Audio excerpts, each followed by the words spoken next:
Hi, it's Michelle Miller with the Miller Team AZ and Berkshire Hathaway Home Services, Arizona Properties.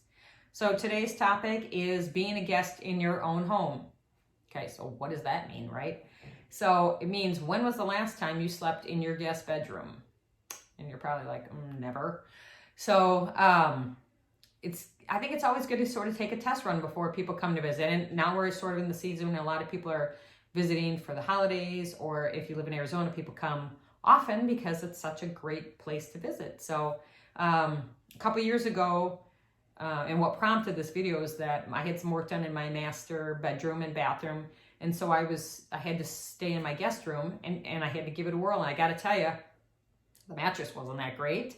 The guest shower was okay. The shower pressure was okay, but the towels not so much.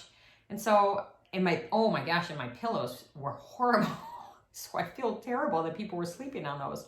So I just realized I needed to upgrade the experience for people that come all this way to see me. So I recommend taking your guest suite for a run and see what your friends and family are experiencing. They will appreciate the fact that you took the time and gave the effort. So thanks for watching. Our next topic will be offers and counter offers. So press the subscribe button if you'd like to be notified when that video drops. Thanks for watching.